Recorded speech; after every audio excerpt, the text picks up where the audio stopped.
अस्सलाम वालेकुम friend, welcome to my YouTube. और आज हम बात करेंगे अर्जाई ड्रामा के न्यू एपिसोड के ऊपर।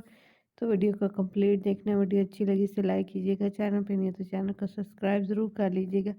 जैसा कि हम जानते हैं, मेहरान को यहाँ जहान की बातें बहुत ज़्यादा तंग कर रही होती। जब उसने कहा था कि तुम्हारी अपनी बीवी से पूछो वो तुमसे क्या छुपा रही है, तो वो कहते हैं रियान क्या तुम मुझसे छुपा रही हो। तो रियान कहती है ऐसा कुछ भी नहीं है, बस मुझे भूख लगी है, मैं खाना खाने के लिए जा रही हूँ। दूसरी तरफ हमें दिखाते हैं हारून के बारे में बताने के लिए गोनर आती है, आज़ाद को बताती है कि यकीनन कुछ ना कुछ गलत हुआ है। ऐसा यारीम कहते हैं कि हारून होटल से अकेला गया था, लेकिन ऐसा कुछ भी ना था। यारीम भी हारून के साथ ही गई थी, लेकिन वो क्यों छुपा रही है मुझे इसका ये नहीं पता। होटल वाले सब यही कह रहे हैं कि हारून और यारीम दोनों होटल से एक साथ निकले थे। तो आज़ाद कहते क्या तुम मुझसे कातिल कह रही हो। कहते मुझे नहीं पता, लेकिन हारून होटल से अकेला नहीं निकला था, यारीम उसके साथ थी। मैं इसके अलावा और कुछ नहीं कह रही, बस मुझे मालूम हुआ था तो मैंने तुम्हें बता दिया। अगर फंसू को ये मालूम हो, तुम्हें पता है तुम क्या हो सकता है क्या। आज़ाद कहता है क्या तुमने बताया। तो गुनर कहती है नहीं मैंने ऐसा कुछ नहीं बताया, मैंने बस तुम्हारे साथ ये बातें शेयर की हैं। तो आज़ाद उसका शुक्रिया अदा करता है कि तुम्हारा बहुत ज़्यादा शुक्रिया। आज़ाद वहाँ से चला जाता है। दूसरी तरफ हमें दिखाया जाता है कि दिलशाद को ख्याल आ रहा था कैसे वो चाकू मारती है। सभी अपनी अपनी ख्यालों में गुम होकर बैठे होते हैं जी किचन में। अज़रा दिलशाद सभी लोग मौजूद होते हैं। इतने में रेयान और मेहरान भी आ जाते हैं। नौकर कोई बात कर रहा होता है जिससे दिलशाद की हालत ख़राब हो जाती है। तो अज़रा कहते हैं क्या हुआ माँ क्या हुआ। वहीं पर हमें दिखाया जाता है मेहरान भी आ जाते हैं। वो कहते हैं आपको क्या हुआ। वो कहते नहीं मैं बिल्कुल ठीक हूँ, लेकिन वो अजीज़ा खानम की बात लेके डिस्टर्ब होती है। कहते हैं मैं थक चुकी हूँ, थोड़ी देर के लिए जाना चाहती हूँ। तो मेहरान कहता है सभी अजीब व गरीब रवैया अख्तियार करें, पता नहीं क्या बात है। फिर वो आसिया और दूसरे नौकर को भेज देते हैं कि हम दोनों हस्बैंड और वाइफ अकेले रहेंगे। तो मेहरान उससे पूछती है, रियान उससे पूछती है क्या तुम खाओगे। तो वो कहते हैं हाँ मेरे लिए बनाओ, लेकिन तुम मुझे बताओ तुम और अज़रा कहाँ पर वॉक करने के लिए गए थे। वो कहते हैं कुछ नहीं, पत्थरों वाली जगह से वहाँ वॉक करने के लिए गया। तो मेहरान उसके जूतों की तरफ देखे कहते हैं अच्छा ऐसा ही है। कहते हैं अच्छा तुम्हें कौन कॉल कर रहा है 1 घंटे से बार बार। रियान का फ़ोन बजता है। वो कहती है कुछ भी नहीं अम्मी, मामा का है। वो कहते हैं मैं उनसे बाद में बात कर रहा हूँ। और रियान के हाथ कांप रहे होते हैं, उसे चाकू लग जाता है। मेहरान उसके पास आता है, उसे बैंडेज लगाता है। रियान बहुत ज़्यादा कंफ्यूज होती है क्योंकि उसने ज़िंदगी में कभी भी कोई बात मेहरान से नहीं छुपाई होती, लेकिन अब छुपा रही होती है। दूसरी तरफ जी यारीम की दिमागी हालत बिल्कुल भी ठीक नहीं होती, वो मेकअप कर रही होती है। इतने में जहान वहाँ पे आता है। वो कहते हैं क्या। वो कहते हैं इसे खुद ही देख लो। जहान उसको समझाता है बेटी ऐसे ना करो, अभी कुछ ही दिन हुए हैं तुम्हारे हस्बैंड को फौत हुए, तुम पर सब सूट नहीं करता, तुम ऐसे मेकअप ना करो लोग बातें बनाएं। कहते क्या डैड आप जानते हैं यारीम ये सारी बातें करके दूसरी तरफ खानदान और जहान इन सब से बहुत ज़्यादा परेशान होते हैं। वो कहते हैं अपने आप को संभालो यारीम, ये सब कुछ ऐसा नहीं चलेगा। वो कहते हैं इसे लगता है किसी पागल खाने में लेके जाने में। इतने में जी यारीम हंसने लग पड़ती, कहती तुम क्या पागलों की तरह हंस रही हो। कहते कि आपको लगता है मैं हंस रही हूँ, आपको ये सारी बातें हंसी लग रही हैं।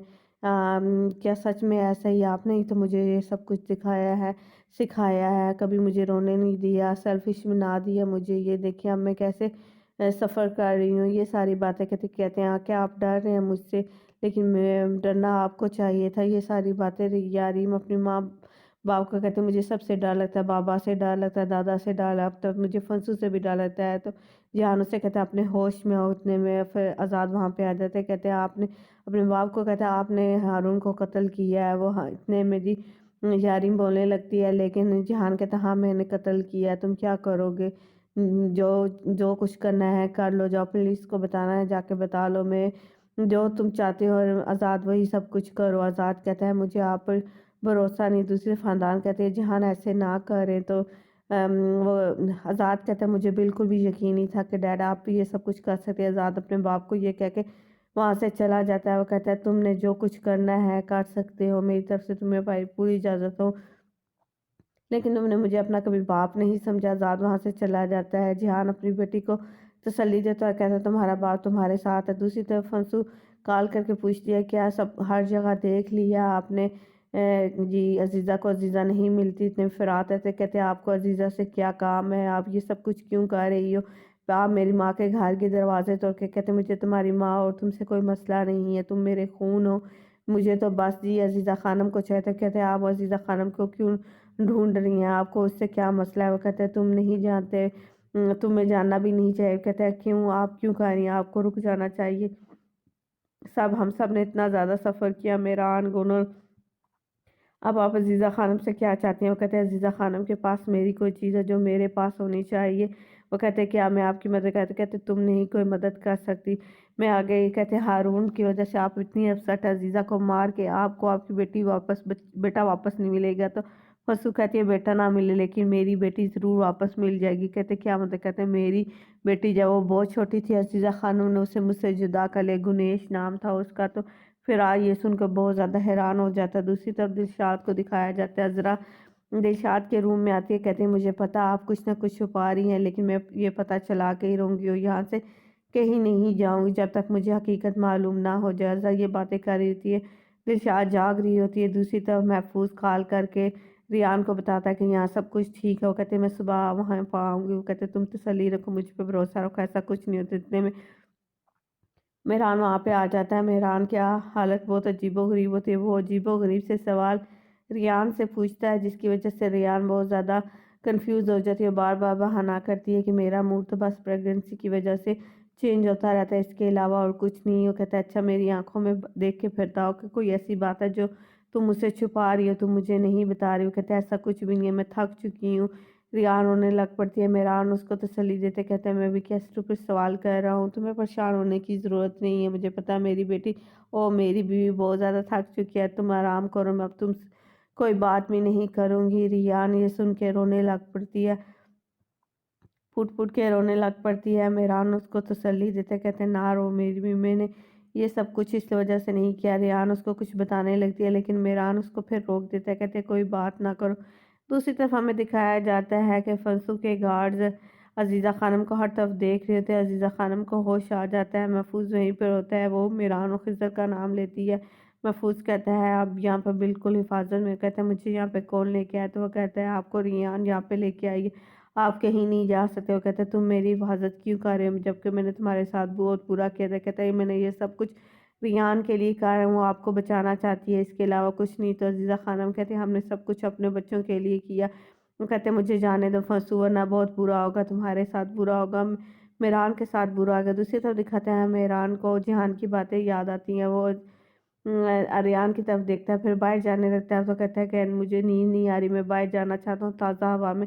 مہران پھر باہر آ جاتا ہے، اسے سب کچھ نظر، ساری باتیں یاد آ رہی تھے۔ بیک گراؤنڈ میں خوبصورت سا ترکش سانگ لگا ہوتا ہے جس کے پہلے میں یہ دکھاتے ہیں کہ سبھی لوگ اپنی اپنی سوچوں میں جاگ رہے ہوتے ہیں۔ عزیزہ خانم اٹھ جاتی ہے، خاندان میں اپنی بیٹی کو لے کے بہت زیادہ پریشان ہوتی ہے، یاریم رو رہی ہوتی ہے۔ دوسری طرف آزاد کو دکھاتے ہیں جو اپنے باپ کی طرف دیکھتا ہے۔ دوسری طرف مہران اور ریان کو دکھاتے ہیں، ریان کہتی ہے کہ میں تم سے بہت محبت کرتی ہوں۔ پھر صبح کا منظر دکھاتے ہیں، مہران کہیں جانے کے لیے تیار ہوتا ہے تو ریان کہتے ہیں میں بھی جاؤں گی، کہتے ہیں ٹھیک ہے۔ دوسری طرف عذرا اس کے پاس آتی ہے، کہتے ہیں مجھے بتاؤ کہ رات یہ سب کچھ کیا چاہ رہا ہے، عزیزہ آنٹی اتنی ان کو کس نے مارا، ان کی طبیعت اتنی خراب تھی لیکن تم پھر بھی مہران مہران کرتی رہی، کیا تم مجھے بتا سکتے ہو؟ کہتے ہیں ریان کہتی ہے ایسا کچھ بھی نہیں ہے، میں تمہیں بتا دوں، عزیزہ خانم نے ماں اور بیٹے کو ایک دوسرے سے جدا کیا، دلشاد کو کڈنیپ انہوں نے کیا۔ وہ روتی روتی اپنی ماں کے پاس جاتی ہے، دلشاد کہتی ہے ایسا کچھ بھی نہیں ہے۔ دلشاد سے پوچھے کیا مجھے بتایا ایسا ہی ہے؟ تو دلشاد کہتا ہے ہاں بالکل یہی ہے۔ پھر وہ ریان کی طرف عجیب نظروں سے دیکھتی ہے، وہ کہتے ہیں تمہاری وجہ سے یہ سب کچھ ہوا۔ تو عذرا کہتی ہے اس کی وجہ سے کچھ بھی نہیں ہوا، مجھے اس پہ بھروسہ ہے، میں جاؤں گی عزیزہ خانم سے جا کے سب کچھ پوچھوں گی، اگر آپ اور مجھے کچھ بھی نہیں بتا رہی تو میں اسی کے پاس جاؤں گی۔ تو ریان کو کہتے یہ سب کچھ تمہاری وجہ سے ہوا، چلی جاؤ یہاں سے، میں تمہاری شکل بھی نہیں دیکھنا چاہتی۔ دلشاد ہمیشہ کی طرح ریان پہ بہت زیادہ غصہ کرتی ہے، ریان کا تو اس میں کوئی قصور نہیں ہوتا۔ عذرا اس کو بلیک میل کرتی ہے کہ اگر تم نے مجھے یہ سب کچھ نہ بتایا تو میں مہران کو رات کے بارے میں سب کچھ بتاؤں گی اور اسی سے پوچھ لوں گی کہ آخر یہاں پہ سب کچھ چل کیا رہا ہے، اتنے سالوں میں اس گھر میں کیا ہو رہا ہے، کیا مجھ سے ساری باتیں کیوں چھپائی جا رہی ہیں۔ یہ تھی آج کی ایپیسوڈ، امید کرتی ہوں آپ کو آج کی ایپیسوڈ اچھی لگی، اگر اچھی لگی ویڈیو کو لائک کیجیے گا، چینل پہ نہیں ہے تو چینل کو سبسکرائب ضرور کر لیجیے گا۔ Thanks for watching, bye bye.